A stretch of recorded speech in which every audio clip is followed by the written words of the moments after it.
Hello दोस्तों, आज की इस वीडियो में कक्षा 10 के विज्ञान के मॉडल पेपर को हल करने वाले हैं, जो कि आपके बोर्ड एग्जाम के लिए काफी इंपॉर्टेंट होने वाला है। क्योंकि आप अपने बोर्ड एग्जाम में मॉडल पेपर को अच्छी तरह से हल किए रहेंगे, तभी आपको समझ आएगा कि कैसा पेपर पूछा जाता है और कैसे क्वेश्चन आप में पुट अप होते हैं। तो इसलिए आपको मॉडल पेपर को अच्छी तरह से हल करके जाना चाहिए और डेली एक मॉडल पेपर को हल करना चाहिए। तो चलते हैं, स्टार्ट करते हैं। यहाँ पर देख सकते हैं 20 नंबर आपका वैकल्पिक क्वेश्चन है, जिसको आपको हल करेंगे तो आपको 20 नंबर आसानी से मिल जाएगा। यहाँ पर पहला क्वेश्चन देख सकते हैं, दिया हुआ कि किसी वस्तु का वास्तविक और बड़ा प्रतिबिंब बनने के लिए अवतल दर्पण की किस स्थिति में रखना होगा। यह क्वेश्चन आपके कई बार पूछा जाने वाला एग्जाम में क्वेश्चन है। तो देख सकते हैं कौन सा दर्पण है, अवतल दर्पण।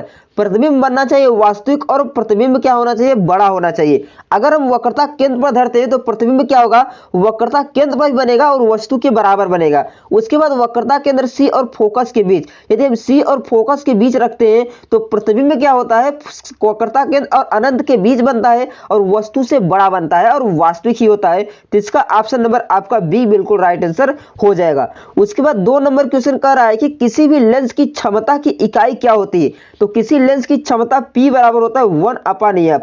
1/f का मतलब होता है प्रति मीटर। क्या हो जाएगा, प्रति मीटर। तो इसका ऑप्शन नंबर आपका बी बिल्कुल राइट आंसर हो जाएगा। उसके बाद यहाँ पर प्रति मीटर को हम डायोप्टर भी कहते हैं। क्या कहते हैं, प्रति मीटर को हम डायोप्टर भी कहा जाता है। 3 नंबर क्वेश्चन देख सकते हैं, दिया हुआ कि एक श्वेत प्रकाश की किरण जब किसी कांच के त्रिकोणीय प्रिज्म से गुजरती है तब उसके रंगों अलग अलग विक्षेपण हो जाते हैं और सबसे अधिक विचलन किस रंग का होता है। आप ध्यान से देखिए कि कोई मान लीजिए एक क्या हो गया, त्रिकोणीय प्रिज्म हो गया। यदि यहां से प्रकाश की किरण श्वेत प्रकाश जाएगी तो सबसे ज्यादा किसका वर्ण विक्षेपण पूछ रहा है।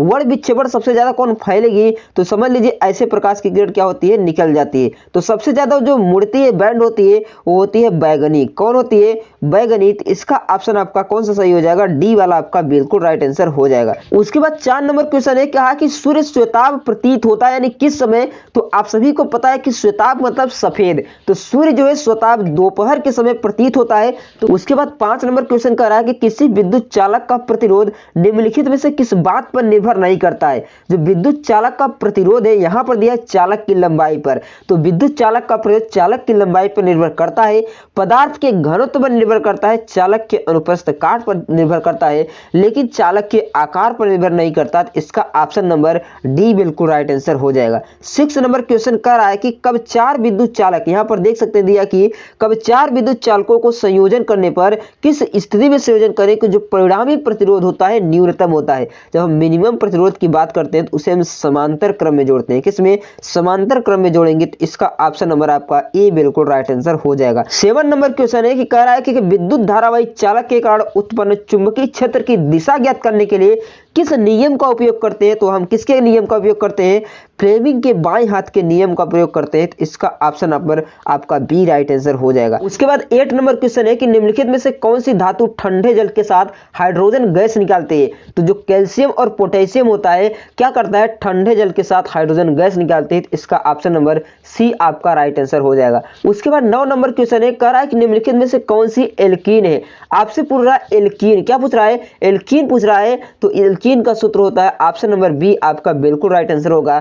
क्या हो जाएगा, CH2CH2। क्योंकि एल्कीन है, इसमें क्या होगा, डबल बॉन्ड होगा। क्या होगा, इन का मतलब किसमें एक डबल बॉन्ड है। तो ऑप्शन नंबर बी आपका क्या हो जाएगा, राइट आंसर हो जाएगा। उसके बाद 10 नंबर क्वेश्चन है कि एक विलयन लाल लिटमस को क्या कर देता है, नीला कर देता है। तो पीएच मान क्या होगा, तो ये होता है क्षारकीय। क्या होता है, क्षारकीय होता है। जब लाल लिटमस को नीला करता है तो इसका जो पीएच मान होगा 8 होगा। क्या होगा, 8 होगा। तो इसका ऑप्शन नंबर डी आपका राइट आंसर हो जाएगा। 11 नंबर क्वेश्चन कर रहा है कि क्लोरीन के अणु में आबंध पाया जाता है। तो क्लोरीन का जो अणु होता है इसमें सिंगल बॉन्ड पाया जाता है। क्या पाया जाता है, सिंगल बॉन्ड पाया जाता है, जिसे हम संयोजी बंध कहते हैं। क्या कहते हैं, सहयोजी बंध। क्या कहते हैं, सहयोजी बंध कहते हैं। तो इसका ऑप्शन नंबर क्या हो जाएगा, ऑप्शन नंबर इसका बी बिल्कुल राइट आंसर हो जाएगा।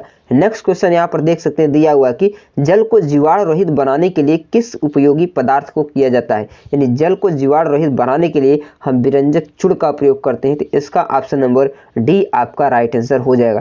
13 नंबर क्वेश्चन कर रहा है कि जिन अपक्रियाओं में आयनों के विनिमय के लिए नए यौगिक बने जाते हैं उसे हम क्या कहते हैं, तो उसे हम कहते हैं उभय अपघटन। क्या कहते हैं, उभय अपघटन। तो इसका ऑप्शन नंबर बी आपका राइट आंसर हो जाएगा। 14 नंबर क्वेश्चन कह रहा है कि पादप में जाइलम का कार्य क्या होता है। तो आप सभी को पता है जो पादप में जाइलम का कार्य होता है जल का वहन करना। किसका? जल का वहन करना। तो इसका ऑप्शन नंबर आपका ए राइट आंसर हो जाएगा।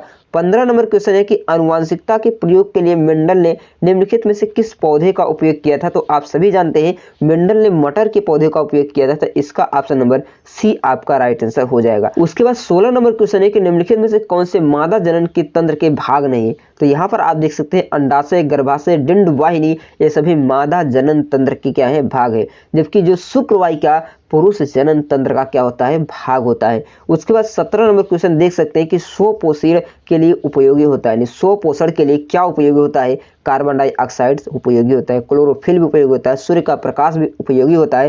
तो इसका ऑप्शन नंबर आपका डी बिल्कुल राइट आंसर हो जाएगा।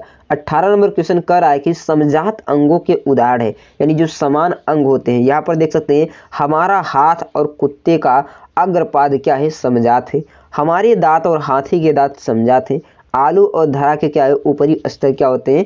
ये समजात है। तो इसका ऑप्शन नंबर भी डी राइट आंसर हो जाएगा। 19 नंबर क्वेश्चन कह रहा है कि अलैंगिक जनन मुकुलन द्वारा होता है। तो आपको बताना है कि अलैंगिक जनन मुकुलन द्वारा किसमें होता है। तो इसका ऑप्शन नंबर हो जाएगा ईस्ट, ऑप्शन नंबर इसका बी बिल्कुल राइट आंसर हो जाएगा। उसके बाद नेक्स्ट क्वेश्चन देख सकते हैं, दिया हुआ है कि एक मोटर बाइक पर पीछे से आ रहे किसी अन्य वाहन को देखने के लिए 2 मीटर वक्रता त्रिज्या का एक उत्तल दर्पण लगा है। बाइक के पीछे से आ रहे एक वाहन को जितनी दूरी मोटर बाइक से किसी समय 4 मीटर की है, तो गणना करके बताइए कि उसका प्रतिबिंब दर्पण के कितनी दूर और कहाँ दिखेगा।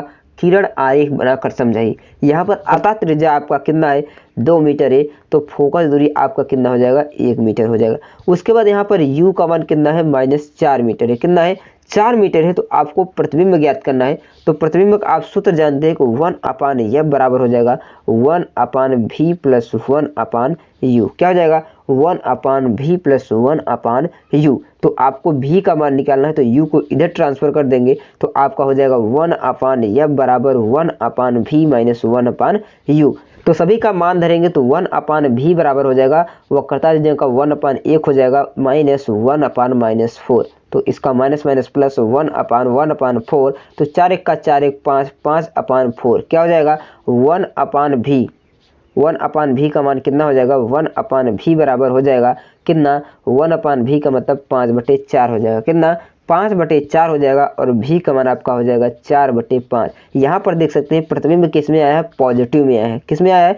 प्रतिबिंब स्थिति पॉजिटिव में आई है। तो यहाँ पर देख सकते हैं प्रतिबिंब क्या होगा? पॉजिटिव होगा। और कितनी दूर पर बनेगा? तो 4/5 मीटर की दूर पर बनेगा। उसके बाद अगला क्वेश्चन यहाँ पर देख सकते हैं। 2 नंबर क्वेश्चन को अच्छी तरह से देखकर आपको हल कर लेना है। उसके बाद है कि ओम का नियम क्या है? ओम के नियम को आपको बताना है। आप सभी को पता है कि ओम का नियम क्या होता है, याद करना है। तो इन सभी का उत्तर मैं आपको लास्ट में बताऊंगा। इन सभी का उत्तर आपको कहाँ मिलेगा। उसके बाद यहाँ पर देख सकते हैं दिया हुआ कि एक विद्युत मोटर के कार्यकारी सिद्धांत की रचना करना है। उसके बाद यहाँ पर प्रतिवर्ती धारा की गणना करना है। यहाँ पर देख सकते हैं क्या दिया है? प्रोपेनल दिया है, मेथेनल दिया है, ब्यूटेनल दिया है और ब्यूटेनल 2 दिया है। इसको सभी को हल करना है, लेना है। मैं आपको शो करा देता हूँ। इन क्वेश्चनों को आप अच्छी तरह से हल कीजिए, बाकी आपको आंसर वहां पर मिल जाए।